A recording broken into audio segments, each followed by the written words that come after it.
के लेक्चर में आज हम स्टार्ट करेंगे बायोमोलिक्यूल से। तो first of all welcome all boys and girls. तो आज नेक्स्ट लेक्चर में हम लोग लास्ट लेक्चर में हम लोगों ने देखा है माल्टोज और सुक्रोज के बारे में। आज के लेक्चर में हम लोग देखेंगे लैक्टोज के बारे में। ठीक है, जानकारी लेंगे लैक्टोज अ टाइप ऑफ, है ना। यहाँ पे क्या होगा, इसके अंदर में दो मोनोसैकेराइड्स के यूनिट आते हैं, मतलब डाइसैकेराइड को हम देख रहे हैं। ठीक है, तो आज देखेंगे लैक्टोज के बारे में। लैक्टोज, ठीक है। अब लैक्टोज और लैक्टोज का मोलिकुलर फार्मूला, लैक्टोज और लैक्टोज का मोलिकुलर फार्मूला पहले तो वो देखेंगे। लैक्टोज का molecular formula that is C12H22O11, ठीक है, C12H22O11। और उसी के आगे हम लोग हैवर्थ फार्मूला भी देखेंगे और आगे बढ़ते चलेंगे। ठीक है, तो अब जैसे कि हमें पता है कि लैक्टोज ये डाइसैकेराइड्स है ना। It is an example of disaccharide, it is an example of disaccharides. ठीक है, डाइसैकेराइड जो कि किसमें प्रेजेंट होता है, इन मिल्क, इन मिल्क में प्रेजेंट होता है, जो कि बना हुआ होता है formed from two monosaccharide units, two monosaccharide unit से बना हुआ होता है। मतलब लैक्टोज में दो मोनोसैकेराइड के यूनिट होते हैं। ठीक है ना, जैसे कि हम उसको बता सकते हैं, फर्स्ट जो यूनिट होगा तो उसको बोलेंगे डी गैलेक्टोज, और जो सेकंड यूनिट प्रेजेंट होगा तो वो होगा डी ग्लूकोज, सेकंड यूनिट होगा डी ग्लूकोज। ठीक है, मतलब एक गैलेक्टोज और एक डी ग्लूकोज, ऐसे दो मोनोसैकेराइड्स क्या हो जाएंगे, लिंकअप हो जाएंगे, ज्वाइन हो जाएंगे, जिससे हमें मिलेगा लैक्टोज। ठीक है, तो अब लैक्टोज का फर्स्ट ऑफ ऑल हम क्या करते हैं कि हैवर्थ फार्मूला देखेंगे अब लैक्टोज का। ठीक है, फर्स्ट ऑफ ऑल देखेंगे हैवर्थ फार्मूला ऑफ लैक्टोज। ठीक है, जिसके अंदर में ग्लाइकोसिडिक लिंकेज होगा लैक्टोज के अंदर में। तो फर्स्ट ऑफ ऑल फार्मूला देखिए कैसे लिख सकते हैं।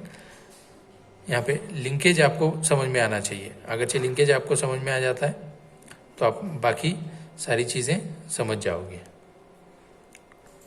देखो यहाँ पे ये H होगा, ये ऑक्सीजन, यहाँ पे फिर से हम यह H लगा देंगे, यहाँ पे ऑक्सीजन, फिर से यहाँ पे हम लोग ये रिंग को ज्वाइन करेंगे और ये हमारा होगा ग्लूकोज। यहाँ पे कार्बन नंबर फर्स्ट, ठीक है, ये हाइड्रोजन, यहाँ पे ये H, सेकंड कार्बन पे OH। ठीक है, अब थर्ड कार्बन के ऊपर में यहाँ पे OH होगा, यहाँ पे H होगा, ये थर्ड नंबर वाला कार्बन होगा हमारा। फिर फोर्थ कार्बन पे तो जैसे हमने लिंकेज बता दिया, और फिफ्थ कार्बन के ऊपर में आपको एक साइड में H नज़र आएगा और दूसरा होगा CH2OH होगा। ठीक है, और ये सिक्स नंबर होगा, ये फिफ्थ नंबर कार्बन होगा। तो ये बना दिया हमने बीटा डी ग्लूकोज। क्या है, बीटा डी ग्लूकोज। अब रिंग फर्स्ट की तरफ आएंगे, बीटा डी गैलेक्टोज की तरफ। अब बीटा डी गैलेक्टोज में यहाँ पे लिंकअप होता है फर्स्ट कार्बन पे, और दूसरे जो मोनोसैकेराइड होता है उसके फोर्थ कार्बन पे उसका लिंकेज होगा, जैसे ये फोर्थ कार्बन होगा हमारा। ठीक है, और उसी के साथ साथ आगे बढ़ेंगे। यहाँ पे ये सेकंड कार्बन पे H और OH, फिर थर्ड कार्बन के ऊपर में OH और फिर H, फिर फोर्थ कार्बन के ऊपर में H एंड देन OH, ये थर्ड होगा, ये ये फोर्थ होगा और ये थर्ड नंबर का कार्बन होगा। और फिफ्थ कार्बन के ऊपर में यहाँ पे H और यहाँ पे CH2OH होगा, जो कि ये फिफ्थ और ये सिक्स नंबर का कार्बन होगा, जिसको हम बोलेंगे beta D galactose, beta D galactose. ठीक है, और इसके अंदर में जो ये लिंकेज आपको नज़र आ रहा है यहाँ पे, तो ये लिंकेज को हम बोलेंगे ग्लाइकोसिडिक लिंकेज, ग्लाइकोसिडिक लिंकेज। ठीक है, एग्जाम्स में पूछा जा सकता है type of linkage which is present in galactose. तो ऑप्शंस में आपको देखना है कि क्या देखना है, glycosidic linkage, that means beta 1,4 glycosidic linkage, beta 1,4 dash glycosidic linkage present होता है। ठीक है, तो इसको ग्लाइकोसिडिक लिंकेज बोलेंगे। ओके, ये हो गया हैवर्थ फार्मूला ऑफ लैक्टोज। क्या देखा हमने? Haworth formula of lactose, formula of lactose, ठीक है, हैवर्थ फार्मूला ऑफ लैक्टोज देखा हमने। चलिए अब आगे देखते हैं। जैसे कि हमने इससे पहले भी बात की कि लैक्टोज के अंदर में 2 मोनोसैकेराइड के यूनिट्स होते हैं। जो फर्स्ट यूनिट होगा एक यूनिट होता है डी गैलेक्टोज का और एक यूनिट होता है डी ग्लूकोज का। और यह डाइसैकेराइड हमें मिलता है मिल्क में, है ना, मिल्क में पाया जाता है, जिसके अंदर में ग्लाइकोसिडिक लिंकेज रहेगा C1 of beta D galactose, C1 carbon of beta D galactose and C4 carbon of glucose. Therefore linkage in lactose is called beta 1,4, beta 1,4 glycosidic linkage बोलेंगे, बीटा 1,4 ग्लाइकोसिडिक लिंकेज बोलेंगे। तो अब ये linkage को आगे देखते हुए हमने जैसे कि देखा कि 2 मोनोसैकेराइड के यूनिट क्या हो रहे हैं, ज्वाइंट हो जा रहे हैं, है ना, और लिंकेज होने की वजह से ग्लाइकोसिडिक लिंकेज कंटिन्यूअसली होता रहेगा, है ना। जैसे हम लोग अगरचे अमाइलोज अगरचे देखें, है ना, या अमाइलोपेक्टिन अगरचे देखें तो उसके अंदर में स्ट्रक्चर आपको नजर आएगा, ठीक है। तो हम कंटिन्यूअसली क्या कर सकते हैं, ग्लाइकोसिडिक लिंकेज देख सकते हैं। अल्फा 1,4 ग्लाइकोसिडिक लिंकेज अगरचे होता है, अल्फा 1,4 ग्लाइकोसिडिक लिंकेज, तो वो अमाइलोज में बोल सकते हैं, ठीक है ना, अमाइलोज में, ठीक है। तो ऐसे ही लिंकेज अगरचे समझो अल्फा 1,6 ग्लाइकोसिडिक लिंकेज अगरचे होगा, अल्फा 1,6 ग्लाइकोसिडिक लिंकेज, तो उसको हम अमाइलोपेक्टिन कहेंगे, है ना। याद रखिए, मैं दोनों भी यहाँ पे आपको लिख के दे देता हूँ ताकि आपको ध्यान में रहे। क्या करना है, देखो अल्फा, देखना गौर से देखना, alpha 1,4 glycosidic linkage, glycosidic linkage, alpha 1,4 glycosidic linkage अगर जो होगा तो ये किस में पाया जाता है, अमाइलोज, इसमें होगा अमाइलोज, ठीक है। और सेकंड जो होगा जिसके अंदर में अगरचे लिंकेज, इन केस अगरचे लिंकेज हमें अल्फा 1,6 ग्लाइकोसिडिक लिंकेज अगरचे नजर आए, 1,6 बोल रहा हूँ, ठीक है ना, 1,4 अमाइलोज ग्लाइकोसिडिक लिंकेज अगरचे नजर आए, ठीक है, तो उसको हम लोग बोल सकते हैं अमाइलोपेक्टिन। क्या बोल सकते हैं, अमाइलोपेक्टिन, अमाइलोपेक्टिन में, ठीक है। तो ये कुछ चीज़ें थी जिसके अंदर में हमने अमाइलोपेक्टिन, अमाइलोज और लैक्टोज के बारे में देखा, ठीक है, ठीक है। अब इसके अंदर में हमें आगे देखना है, ये हो गए डाइसैकेराइड्स के पॉइंट्स के बारे में, ठीक है। अब देखेंगे हम पॉलीसैकेराइड्स के केस में, पॉलीसैकेराइड्स देखेंगे, ठीक है। अब पॉलीसैकेराइड्स में हमने एग्जाम्पल्स भी देखे हैं पॉलीसैकेराइड्स में, अब उसी को स्टडी करना है हमें पॉलीसैकेराइड्स में, ठीक है। तो चलिए देखते हैं पॉलीसैकेराइड्स में। पॉलीसैकेराइड्स के अंदर में लिंकेज होता है, लेकिन नंबर ऑफ मोनोसैकेराइड्स क्या हो जाते हैं, है ना, बहुत ज़्यादा होते हैं। जैसे इसमें भी ग्लाइकोसिडिक लिंकेज होगा, मतलब 2 मोनोसैकेराइड, 4, 5 मोनोसैकेराइड के यूनिट एक दूसरे से लिंक में आ जाएंगे। जैसे पॉलीसैकेराइड्स के अगरचे कुछ कॉमन एग्जांपल्स अगरचे देखें, है ना, तो उसके अंदर में फर्स्ट आएगा स्टार्च, फिर उसके बाद में आ सकता है सेल्यूलोज, है ना, क्या बोल सकते हैं, सेल्यूलोज। फिर और कौन सा दे सकते हैं, ग्लाइकोजन एंड ग्लाइकोजन। तो ये सारे एग्जांपल्स हैं पॉलीसैकेराइड्स के केस में, ठीक है।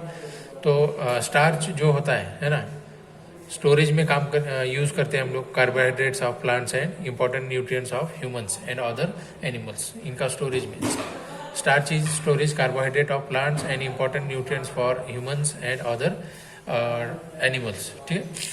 फिर ये स्टार्च के बारे में हो गया। फिर अगर हम बात करें सेल्यूलोज की, सेल्यूलोज ये मेन कॉन्स्टिट्यूएंट होता है सेल वॉल ऑफ प्लांट में, एंड बैक्टीरियल सेल्स में मेन कंपोनेंट कौन होगा, सेल्यूलोज होगा, ठीक। और उसके बाद जो थर्ड एग्जांपल हम देख रहे हैं ग्लाइकोजन के बारे में, तो ग्लाइकोजन ये storage carbohydrates of animals and उसमें भी काम आएगा। फिर जो कि प्रेजेंट होता है लिवर में, मसल्स में, ब्रेन में, है ना। और इसी के साथ साथ हमें ग्लाइकोजन मिलता है यीस्ट एंड फंगी में, है ना, यीस्ट एंड फंगी में मिलेगा, ठीक है, यीस्ट एंड फंगी में, ठीक है।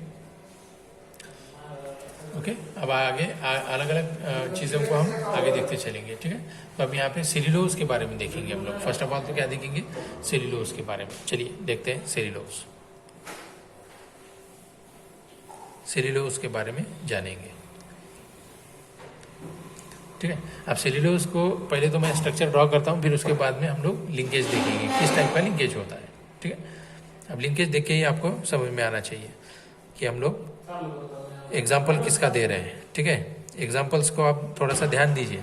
एग्जाम्पल अगर चाहिए आपको समझ में आएंगे तो आप लोग इजीली उसको क्लियर कर सकते हो, ठीक है।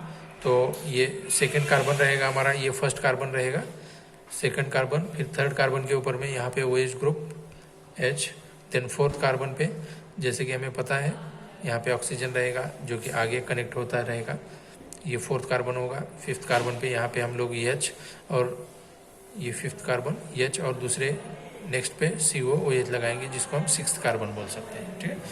अब यहाँ से फर्स्ट कार्बन से हम लोग जैसे आगे बढ़ते हैं, मतलब दूसरे मोनोसैकेराइड यूनिट की तरफ, तो यहाँ पे फिर से क्या होगा, ऑक्सीजन रहेगा, यहाँ पे हाइड्रोजन लगा देंगे, ठीक है। चलिए अब लिंकअप करते हैं नेक्स्ट के साथ। अब जब लिंकअप करते हैं तो आपको पता चलेगा कि किस टाइप से यहाँ पे लिंकिंग हो रही है। चलिए ये देखिए स्ट्रक्चर को, हम ये सेकेंड यूनिट को हम ड्रॉ कर रहे हैं, यहाँ पे हाइड्रोजन होगा, तो यहाँ पे ही ये क्या हो जाएगा, ऐसे अटैच हो जाएगा, यहाँ पे हाइड्रोजन आएगा।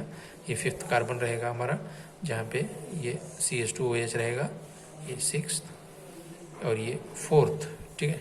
और ये क्या रहेगा, थर्ड कार्बन, जिसके अंदर में यहाँ पे OH लगा दीजिए, ये H आएगा, ये सेकंड कार्बन, यहाँ पे OH, ये H, ठीक है, ये सेकंड कार्बन और ये फर्स्ट कार्बन। फिर से वैसे ही इंटरकनेक्ट करेंगे हम लोग, है ना, ऐसे ही यहाँ पे क्या आएगा, ऑक्सीजन, फिर से ऐसे ही कनेक्ट करना है और ऐसे ही अगला यूनिट को आपको कंटिन्यू करना है, ठीक है। ऐसे ही आपको अगले यूनिट को कंटिन्यू करना है। आ गया समझ में। तो यहाँ पे जो हम लिंकेज देख रहे हैं, जैसे यहाँ के केस में हो, यहाँ के, या तो फिर यहाँ पे भी इस केस में, तो ये फिफ्थ कार्बन होगा, ये थर्ड, ये 2, यहाँ पे 1 जाएगा। चलिए तो यहाँ पे लिंकेज जो हमें नज़र आ रहा है, कौन सा लिंकेज नज़र आ रहा है, बीटा। कौन सा लिंकेज नज़र आ रहा है बच्चों, beta 1,4 glycosidic linkage, glycosidic linkage, है ना। तो अब यहाँ पे लिंकेज के अंदर में अगर हम आप देखें तो मोनोसैकेराइड के बहुत सारे यूनिट्स एक दूसरे से कंटिन्यू ऐसे ही आगे आगे आते रहेंगे। जैसे ये फर्स्ट हो गया, मान लो सेकेंड, थर्ड, फोर्थ, जैसे इस साइड में हमने और एक मोनोसैकेराइड को अटैच कर सकते हैं, वो फिर आगे से होगा, अगले वाले से होगा, तो ये ऐसे ही कंटिन्यू होता रहेगा, ठीक है। तो ये होता है ग्लाइकोसिडिक लिंकेज इन ग्लूकोज, बोलेंगे इसको, क्या बोलेंगे, glucose, glycosidic linkage in glucose, ठीक है। आ गया, ये ग्लाइकोसिडिक लिंकेज इन ग्लूकोज होगा। चलिए तो अब आगे देखेंगे हम लोग स्टार्च के बारे में, सॉरी ये होगा सेल्यूलोज के बारे में, सॉरी कौन सा, सेल्यूलोज, क्या होगा, सेल्यूलोज होगा, सॉरी। चलिए सेल्यूलोज के बारे में, ग्लूकोज नहीं, सेल्यूलोज। चलिए अब आगे देखते हैं स्टार्च, ठीक है ना, स्टार्च के बारे में जानेंगे, ठीक है। स्टार्च, यहाँ पे हेडिंग दे देता हूँ, स्टार्च, स्टार्च के बारे में, है ना। Starch is a one type of polymer of alpha D glucose. Starch ये पॉलीमर होता है, पॉलीमर, है ना, पॉलीमर ऑफ अल्फा डी, क्या होगा, ग्लूकोज, अल्फा डी ग्लूकोज, है ना। मतलब ऐसे ग्लूकोज के बहुत सारे मॉलिक्यूल्स एक दूसरे से अटैच होते हैं तो वो स्टार्च में कन्वर्ट होते हैं, है ना। जैसे इसके अंदर में अगरचे हम स्टार्च में अगरचे देखें तो जैसे मैंने पहले आपको बताया, इससे पहले, इस पॉइंट से पहले, तो इसके अंदर में 2 टाइप के कंपोनेंट्स आते हैं, 2 टाइप्स ऑफ कंपोनेंट्स आते हैं। कितने, 2 टाइप के कंपोनेंट्स आते हैं बच्चों, 2 टाइप्स ऑफ कंपोनेंट्स। एक रहेगा जैसे मैंने आपको बताया अमाइलोज, और सेकंड रहेगा अमाइलोपेक्टिन,